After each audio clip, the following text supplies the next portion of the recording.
Friends good evening. आप सभी का स्वागत है हमारे यूट्यूब चैनल सक्सेस पाथ पर। आइए दोस्तों, शिक्षण विधि की श्रृंखला को आगे बढ़ाते हुए हम एक और न्यू टॉपिक की ओर आपको लेकर के चलते हैं। वो आपका न्यू टॉपिक है उपलब्धि एवं निदान परीक्षण।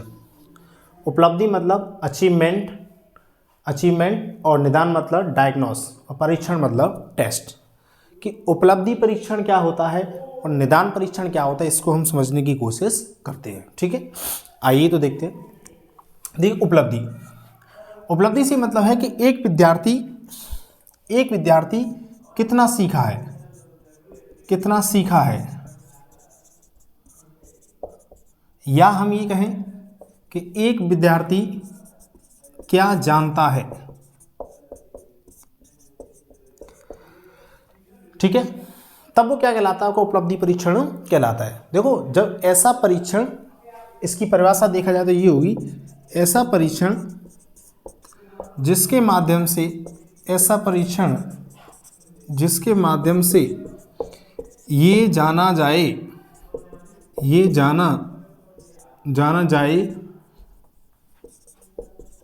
कि विद्यार्थी क्या जानता है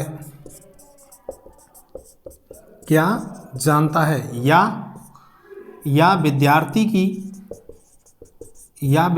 की उपलब्धि क्या है,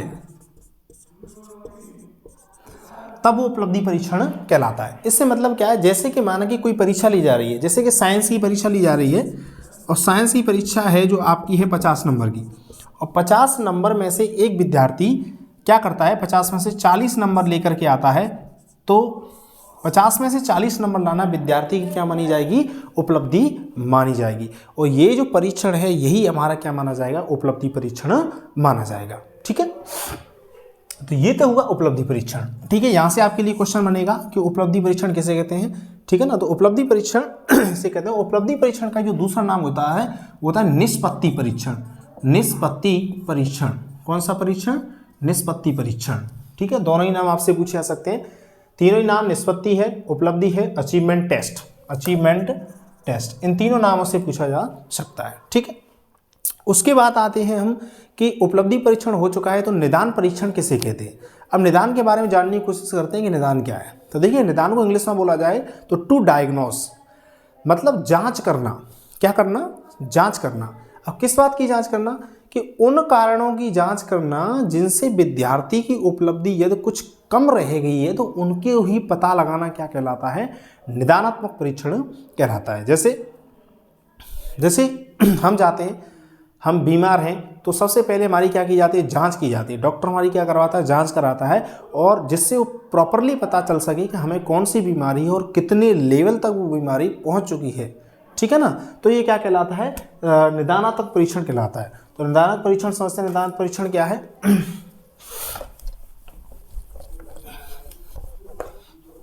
इसकी परिभाषा ये रहेगी कि ऐसा परीक्षण जिसके माध्यम से यह मालूम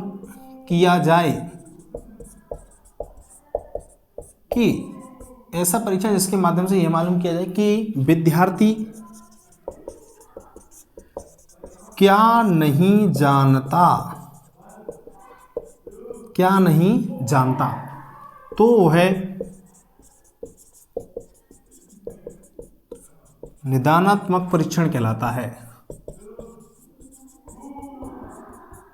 निदानात्मक परीक्षण कहलाता है कि विद्यार्थी क्या नहीं जानता, इस बात का हमको पता लगाना है। जैसे अभी बात की है तो हमने कहा था कि जैसे कि 50 नंबर का पूर्णांक है, 50 में से विद्यार्थी कितने नंबर आ चुके हैं, 40, लेकिन विद्यार्थी कितने नंबर नहीं आए, तो विद्यार्थी के नंबर कितने नहीं आए, 10 नंबर नहीं आए। 40 वो लेके आ चुका है लेकिन 10 नंबर वो लेके नहीं आया है। तो अब हमको ये मालूम करना है कि यदि ये विद्यार्थी के 40 नंबर तो आ चुके हैं लेकिन 10 नंबर कैसे नहीं आए, 10 नंबर कैसे नहीं आए, क्या कमी रह गई, कौन सी यूनिट की वजह से इसके नंबर कट गए, क्या इसकी समझ में नहीं आया जिसकी वजह से इसके जो नंबर कट गए।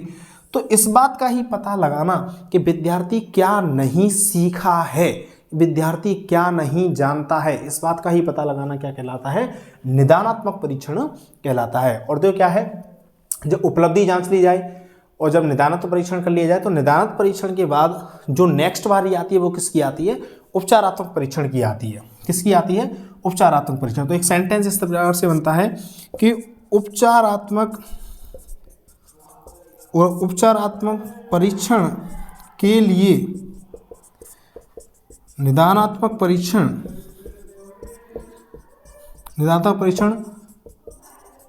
आधार का कार्य करता है। किसका कार्य करता है, आधार का कार्य करता है। आधार के कार्य से क्या मतलब है कि देखो, जब विद्यार्थी का उपलब्धि ली जा चुकी है, उपलब्धि के बाद जब विद्यार्थी का निदान किया जा चुका है तो निदान के बाद आती है किसी उपचार की। किसकी आती है, उपचार कि भाई अब जांच हो चुकी है तो अब देना उपचार। उपचार को मैं थोड़ा सा डिटेल से बताऊंगा, यहाँ आप समझ लेते हैं उपचार का मतलब क्या है। उपचार से मतलब ये है कि माना कि कोई कमी रह गई है तो कमी के बाद उसके लिए क्या दी जाती है, दवा दी जाती है। अब एजुकेशन के क्षेत्र में दवा तो दी नहीं जाएगी, तो एजुकेशन के क्षेत्र में क्या किया जाएगा, जो भी टॉपिक है उसको क्या किया जाएगा, दोबारा से पढ़ाया जाएगा। क्या किया जाएगा, दोबारा से पढ़ाया जाएगा। और शिक्षण के क्षेत्र में जो भी समस्या होगी, शिक्षण की जो भी समस्या होगी उसे क्या किया जाएगा, उसे दूर किया जाएगा।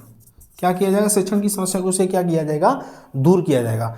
तो उपचारात्मक परीक्षण के लिए निदानात्मक जो परीक्षण है आधार का काम करता है। ठीक है ना, आपसे ऑप्शन पूछा जाएगा कि उपचारात्मक परीक्षण के लिए आधार का कार्य कौन करता है, उपलब्धि परीक्षण या निदानात्मक, तो कौन सा कार्य करता है, निदानात्मक परीक्षण इसके लिए आधार का कार्य करता है। अब अपन दोनों एक बार इन दोनों में डिफरेंस देख लेते हैं कि उपलब्धि एवं निदान में और इन क्या क्या अंतर हो सकते हैं और हमारे क्वेश्चन बनने की संभावना कहाँ से रहती है। मैं आपको बता दूं दोस्तों, ये टॉपिक कॉमन है, सब जगह पे दे रखा है। यहाँ से 4 से 5 क्वेश्चंस सब जगह आपको ओवरऑल रीट की परीक्षा में आपको मिल जाएंगे। ठीक है, तो इसको आप समझें।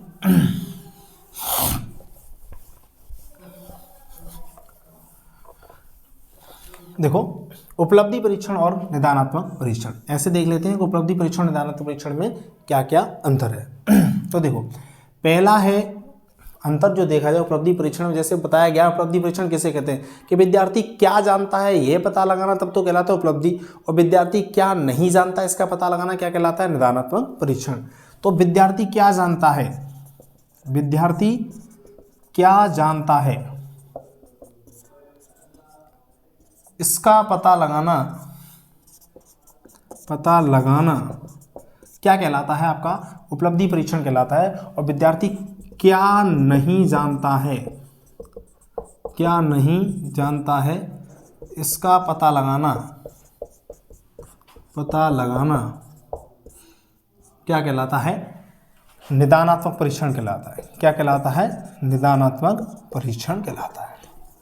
ठीक है, अब देखो क्या होगा, उपलब्धि परीक्षण होते हैं वो कंप्लीट सिलेबस से लिए जाते हैं, क्योंकि जब भी कोई परीक्षा ली जाएगी तो किसी सब्जेक्ट के अंदर 10 यूनिट है, 10 के 10 से मिला करके बनाई जाएगी। ठीक है ना, लेकिन निदानात्मक में क्या होगा, निदानात्मक में ये होगा कि किसी विद्यार्थी को समस्या है तो एक टॉपिक या 2 टॉपिक के अंदर है तो 1 या 2 टॉपिक को ही पढ़ाया जाएगा।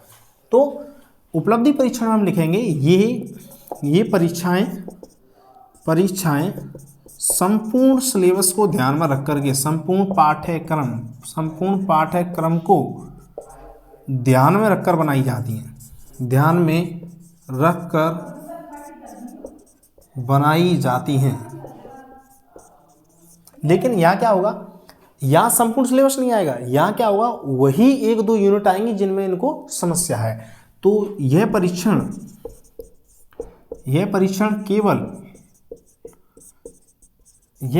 केवल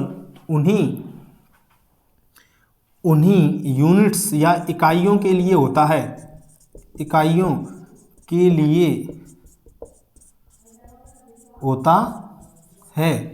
जिनमें विद्यार्थियों को शिक्षण में समस्या होती है। शिक्षण में क्या है, समस्या होती है। क्या होता है, जिनको शिक्षण के क्षेत्र में समस्या है उनके लिए जो परीक्षण जब बनाया जाएगा तब वो क्या कहलाएगा, निदानात्मक कहलाएगा। और जो परीक्षण संपूर्ण पाठ्यक्रम को ध्यान में रखकर किया जाएगा तब वो क्या कहलाएगा, आपका तब को आपका उपलब्धि परीक्षण कहलाएगा। तीसरा अंतर इसके अंदर क्या हो सकता है, देखिए इनमें से एक परीक्षा तो स्पीड टेस्ट, कैसी है, स्पीड टेस्ट है, और एक परीक्षा है इनमें से वो कैसी है आपकी, मैं आपको बता दूं, इनमें से जो एक परीक्षा है वो आपकी है पावर टेस्ट। क्या है, पावर टेस्ट। तो एक परीक्षा है स्पीड टेस्ट, स्पीड टेस्ट है, और एक क्या है, पावर टेस्ट है, पावर टेस्ट। भाई स्पीड टेस्ट और पावर टेस्ट से क्या मतलब है, स्पीड टेस्ट से मतलब है कि इस परीक्षा के अंदर समय सीमा, ये क्वेश्चन आने लायक है, यहाँ से क्वेश्चन ध्यान रखना, ये यहाँ से अंतर से क्वेश्चन आता है। समय सीमा, स्पीड टेस्ट समय सीमा निर्धारित होती है, समय सीमा क्या है, निर्धारित है, समय सीमा पहले से क्या है, फिक्स होती है, समय सीमा निर्धारित होती है। बट पावर टेस्ट का मतलब यह है कि विद्यार्थी की समय सीमा निर्धारित नहीं है, यहाँ हमें विद्यार्थी की क्षमता का पता लगाना है। तो इसमें क्या होगा, इस प्रकार की जो परीक्षाएं होती हैं निदानात्मक, इनमें कोई समय सीमा नहीं होती, इनमें समय सीमा नहीं होती है, इनमें भाई क्या होता है, समय सीमा नहीं होती है। और ये जब तक ली जाती हैं जब तक कि विद्यार्थी उसको उस टॉपिक को सीख नहीं जाता, और ये जब तक ली जाती हैं, जब तक ली जाती हैं तब तक विद्यार्थी इकाई को सीख नहीं जाता, इकाई को सीख नहीं जाता। आगे आपकी बात समझ में, इस प्रकार से ये क्या है, एक प्रकार का एक बहुत अच्छा अंतर है। यहाँ से आपसे क्वेश्चन पूछा जाएगा कि कौन सा स्पीड टेस्ट है और कौन सा आपका क्या है, पावर टेस्ट है। उपलब्धि परीक्षण और निदान परीक्षण, और देखिए इसमें क्या अंतर होता है, इसमें से एक ऐसा है, इसमें से एक शिक्षण का अंग है, एक शिक्षण का अंग नहीं है। तो उपलब्धि परीक्षण शिक्षण का अंग नहीं है, यह शिक्षण का अंग नहीं है, यह एक मूल्यांकन की प्रक्रिया है, मूल्यांकन की प्रक्रिया है। इस बात को समझते हैं कि ये शिक्षण का अंग कैसे नहीं है, शिक्षण का अंग नहीं है। देखो इस मतलब जब उपलब्धि परीक्षण लिया जा रहा है तो विद्यार्थियों को कुछ पढ़ाया नहीं जाएगा, वहाँ केवल विद्यार्थी की उपलब्धि को जांचने के लिए क्या किया जाएगा, एक पेपर ले लिया जाएगा। ठीक है, जब पेपर लिया जा रहा है तो वहाँ पे शिक्षण कैसे है, वहाँ शिक्षण नहीं है, वहाँ केवल क्या किया जा रहा है, मूल्यांकन किया जा रहा है। तो उपलब्धि परीक्षण शिक्षण का अंग नहीं होता है, तो शिक्षण का अंग नहीं होता। बट लेकिन इसमें क्या होगा, निदानात्मक परीक्षण में, निदानात्मक परीक्षण में हमने पहले ही बता चुका है कि यदि आपको किसी टॉपिक के अंदर समस्या है तो उस टॉपिक को अध्यापक द्वारा से पढ़ाएगा। अच्छा, जब द्वारा से पढ़ा रहा है तो उसके अंदर क्या हो रहा है, शिक्षण हो रहा है कि नहीं हो रहा है भाई, द्वारा से पढ़ाने का मतलब क्या होगा, उसके अंदर शिक्षण होना। तो निदानात्मक परीक्षण शिक्षण का अंग है, यह शिक्षण का अंग होता है, यह किसका अंग होता है, शिक्षण का अंग होता है, लेकिन उपलब्धि परीक्षण आपका शिक्षण का अंग नहीं होता। और देखिए यहाँ से क्या क्वेश्चन पूछे जा सकते हैं, क्या संभावना है। देखो ऐसा इनमें से कौन सा है जो सभी विद्यार्थियों पर लागू हुआ। देखो उपलब्धि जो परीक्षण है, 4 अंतर हो चुके हैं, 5वां, यह सभी विद्यार्थियों पर लागू हुआ, यह सभी विद्यार्थियों पर लागू, देखिए ये सभी विद्यार्थियों पर लागू हुआ। जैसे क्लास है, कोई भी क्लास है, क्लास में 50 बच्चे हैं तो 50 बच्चों के ऊपर ये परीक्षण लिया जाएगा, 50 के 50 की परीक्षा ली जाएगी। लेकिन निदानात्मक परीक्षण किनका लिया जाएगा, निदानात्मक परीक्षण उन्हीं विद्यार्थियों को लिया जाएगा जिनको शिक्षण के क्षेत्र में कोई ना कोई समस्या आई है। पता चला कि कुछ विद्यार्थियों के जो नंबर हैं वो केवल और केवल क्या है, 20 ही आए, कितनों में से, 50 में से। तो ये सभी विद्यार्थियों पर लागू होती हैं, ये केवल उन्हीं विद्यार्थियों पर लागू होती हैं, उन्हीं पर लागू होती हैं, लागू होती हैं जिनको शिक्षण के क्षेत्र में समस्या होती है, जिनको शिक्षण में क्या होती है, समस्या है। भाई जिनको शिक्षण के क्षेत्र में समस्या है उन्हीं के ऊपर ये परीक्षा लागू की जाएगी। जिनको शिक्षण के क्षेत्र में कोई समस्या नहीं है, जिनकी उपलब्धि बहुत बेटर आई है, तो उनके लिए परीक्षा क्या नहीं होगी, लागू नहीं होगी। और देखिए इनमें क्या होता है, इनमें से आपसे ये पूछा जाए कि कौन सी परीक्षा का दायरा विस्तृत होगा और कौन सी का दायरा विस्तृत नहीं होगा। तो देखो दायरा किसका विस्तृत होगा, ये जो उपलब्धि परीक्षण है इसका दायरा कैसा रहता है, विस्तृत, क्योंकि कंप्लीट सिलेबस इसमें क्या आ रहा है, इंक्लूड होगा। इनमें सिलेबस की जो मात्रा है, जो सिलेबस है वो बहुत ज़्यादा पूछा जा रहा है, सिलेबस में ज़्यादा पूछा रहा है, इसीलिए दायरा इसका विस्तृत होगा। लेकिन इसका दायरा क्या होगा, इसकी जो सीमा होगी, इसका जो दायरा होगा वो क्या होगा, लिमिटेड होगा, सीमित होगा। दायरा क्या होगा, सीमित होगा, क्योंकि भाई मैंने आपको वही बता चुका हूँ कि जब समस्या आ रही तो ऐसा तो है नहीं कि सारे टॉपिक में समस्या आ गई, सारे के सारे टॉपिक अध्यापक को पढ़ाने पड़ रहे हैं। समस्या जहाँ जहाँ आ रही है उन्हीं टॉपिकों को अध्यापक पढ़ा रहा है, तब वो आपका क्या कहलाएगा, तब वो हमारा क्या कहलाएगा, निदानात्मक परीक्षण कहलाएगा। तो इनका दायरा क्या होता है, सीमित होता है। इनका दायरा क्या होता है, सीमित होता है। और देखते हैं और इसमें क्या क्वेश्चन बनने की संभावना है।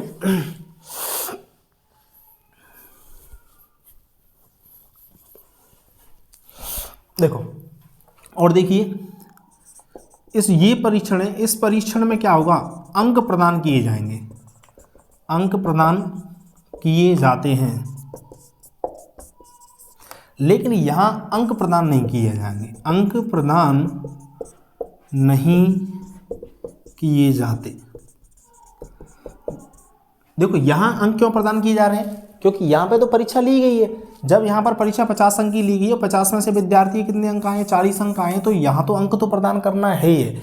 50 में से 40 अंक आ रहे हैं तो क्या यहाँ तो हम अंक प्रदान करेंगे ही करेंगे, बट लेकिन यहाँ अंक प्रदान नहीं किए जाते। अंक प्रदान नहीं करने से मतलब ये होगा कि अब हमको शिक्षण के क्षेत्र में समस्या आई है। जैसे कि माने किसी विद्यार्थी को चक्रवृद्धि ब्याज करने में दिक्कत आ रही है, चक्रवृद्धि ब्याज की में जब दिक्कत ही आ रही है तो जब उसका डायग्नोस्टिक टेस्ट ले रहे हैं तो क्या होगा, वहाँ उसको अंक थोड़ी प्रदान किए जाएंगे, वहाँ उसकी समस्या को हल किया जाएगा। और जब तक हल किया जाएगा जब तक वो चक्रवृद्धि ब्याज के सवाल सीख नहीं जाता, ठीक है ना, तो यहाँ अंक प्रदान नहीं किए जाते हैं। तो देखिए ये जो परीक्षण है, उपलब्धि परीक्षण कैसा होता है, औपचारिक होता है। उपलब्धि परीक्षण औपचारिक परीक्षण होता है। कैसा परीक्षण है, औपचारिक परीक्षण होता है, मतलब ये फॉर्मल परीक्षण है, फॉर्मल है, मतलब इसके लिए rules and regulations, rules and regulations इसमें क्या होते हैं, इंक्लूड होते हैं, बट लेकिन इसके अंदर रूल्स एंड रेगुलेशन इंक्लूड नहीं होंगे, क्योंकि यहाँ हमें विद्यार्थी को सिखाना है, चाहे उसे साम दाम दंड भेद कैसे भी करके सिखाओ, यहाँ पर हमको विद्यार्थी को सिखाना है। यहाँ पर विद्यार्थी की समस्या को पता लगाना, अच्छे से समस्या हल हो जानी चाहिए, ठीक है ना। तो औपचारिक परीक्षण होता है, ठीक है ना। और ये पर जो परीक्षण होता है, ये आपका परीक्षण कैसा रहेगा, अनौपचारिक परीक्षण होता है। कैसा परीक्षण होता है, अनौपचारिक परीक्षण होता है। मतलब यहाँ पर नो रूल्स, कोई तो रूल्स नहीं होगा, नो रेगुलेशंस, नो लिमिटेशंस, कुछ भी यहाँ पर इंक्लूड नहीं है। हमारा टारगेट है बच्चे को सिखाना, बच्चे के माइंड के अंदर कैसे आनी चाहिए कोई बात, हमें वो क्लियर करनी है, ना कि हमें और बातों के ऊपर कोई भी ध्यान नहीं देना है, ठीक है। तो आप इस बात को समझें, इस प्रकार से यहाँ से अंतर से क्वेश्चन हर साल पूछे जाते हैं, ठीक है। और देखिए इस टॉपिक के अंदर क्या है, उपलब्धि परीक्षण को और थोड़ा सा देख लेते हैं। उपलब्धि परीक्षण के अंदर एक बात और बन जाती है कि उपलब्धि परीक्षण के कौन कौन से प्रकार हैं।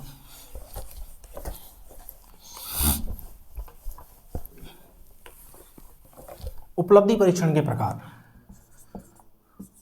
उपलब्धि परीक्षण के प्रकार। तो देखिए दोस्तों, मुख्यतः उपलब्धि परीक्षण कितने प्रकार का होता है, दो प्रकार का होता है। एक होता है प्रमापीकृत परीक्षण, या दूसरा नाम होगा मानकीकृत परीक्षण। प्रमापीकृत परीक्षण या मानकीकृत परीक्षण, और एक होगा अप्रमापीकृत। कौन सा, अप्रमापीकृत परीक्षण या अमानकीकृत, ठीक है। स्टैंडर्डाइज्ड और नॉन स्टैंडर्डाइज्ड टाइप के, ठीक है। तो प्रमापीकृत से मतलब क्या है, प्रमापीकृत में जैसे इंक्लूड होता है जैसे बुद्धिलब्धि परीक्षण, अभिरुचि परीक्षण,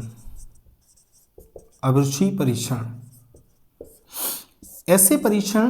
देखो प्रमापीकृत की क्या परिभाषा होगी, ऐसे परीक्षण जो भौतिक वैज्ञानिकता के साथ बनाए गए हैं, जिनमें भौतिक वैज्ञानिकता के साथ जिन परीक्षणों को बनाया जाता है, या हम इसको कहें कि एक किसी बड़ी टीम के द्वारा इनको बनाया जा रहा है। ठीक है, भौतिक वैज्ञानिकता के साथ बनाया जाता है, भौतिक बड़ी टीमों के साथ बनाया जा रहा है। और ये परीक्षण ऐसे होते हैं, अप्रापिक की में ही क्या होगा, ये पूर्व में अप्लाई किए हुए होते हैं, पूर्व में ही अप्लाइड हैं, मतलब पहले ही इनका अच्छे प्रकार से परीक्षण हो चुका है, एक बार नहीं बार बार इनका परीक्षण हो चुका है, कई बार इनका क्या हो चुका है, परीक्षण हो चुका है, बार बार इनका क्या हो चुका है, परीक्षण हो चुका है, तब ये प्रमाणीकृत परीक्षण कहलाते हैं, स्टैंडर्डाइज्ड कहलाते हैं। जैसे कि टर्मन और मेरिल ने बुद्धि लब्धि का परीक्षण दिया, तो टर्मन और मेरिल की जो बुद्धि लब्धि का जो परीक्षण है वो आपका कैसे परीक्षण माना जाएगा, प्रमाणीकृत परीक्षणों के अंतर्गत उसको माना जाएगा। नेक्स्ट आते हैं अप्रमाणीकृत परीक्षण। अप्रमाणीकृत से मतलब क्या है, वे ऐसे परीक्षण जो क्या है, ऐसे परीक्षण जो हम कहें कि नॉर्मली तैयार कर लिए जाते हैं, मतलब सामान्य रूप से, ऐसे परीक्षण जो सामान्य रूप से तैयार कर लिए जाते हैं,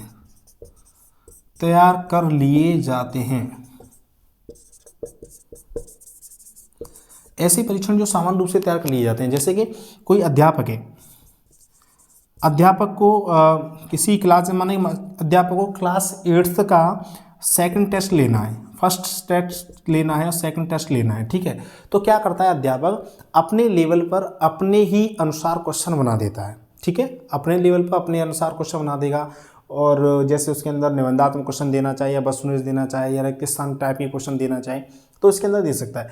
तो ऐसे जो सामान्य रूप से तैयार कर लिए जाते हैं, जिसके अंदर बहुत अधिक रूल्स रेगुलेशंस नहीं होते, और सबसे बड़ी बात ये होती है कि ये इनमें क्या होता है, पूर्व में अप्लाइड होते हैं, ये पूर्व में अप्लाइड नहीं होते, पूर्व में अप्लाइड नहीं होते। यहाँ से क्वेश्चन पूछा जाए कौन से परीक्षण है जो पूर्व में अप्लाइड होते हैं और कौन से परीक्षण ऐसे हैं जो पूर्व में अप्लाइड नहीं होते। तो देखो क्या है कि जो प्रमाणीकृत है, अप्रमाणीकृत, ये लोकल टीचर ने तैयार कर लिए, जैसे कि माने कि मैंने तैयार कर लिए और मैं क्लास 8th का साइंस का या मैथ्स का मतलब क्वेश्चन लेने के लिए जा रहा हूँ, तो क्या होगा, मैं इसको पहले से बच्चों में अप्लाइड करके नहीं लेके आया हूँ, मैं एक नए टाइप का क्वेश्चन पेपर बना रहा हूँ, और नए टाइप के क्वेश्चन पेपर में से ही बच्चों से मैं क्या पूछूंगा, सवाल पूछूंगा। तो प्रमाणीकृत और अप्रमाणीकृत में ये आपका अंतर होता है। ठीक है, मुख्यतः आपका ये अंतर है। और यहाँ से पूछा सकते हैं उपलब्धि परीक्षण कितने प्रकार के होते हैं। उपलब्धि परीक्षण आपके प्रमाणीकृत और अप्रमाणीकृत 2 प्रकार के होते हैं। ठीक है ना, तो बुद्धि लब्धि है, अभिरुचि है, ऐसे जो स्टैंडर्ड टाइप के जो पहले से विद्वानों ने निकाल रखे हैं, तब वो क्या कहलाते हैं, आपके उपलब्धि परीक्षण में प्रमाणीकृत कहलाते हैं। और अप्रमाणीकृत जो सामान्य रूप से एक कक्षा रूम के अंदर तैयार किए जाते हैं, वो हमारे क्या कहलाते हैं, अप्रमाणीकृत करके परीक्षण कहलाते हैं। ठीक है दोस्तों, इसके बाद एक और नेक्स्ट टॉपिक की चर्चा होगी, उसका नाम रहेगा आपका उपचारात्मक परीक्षण।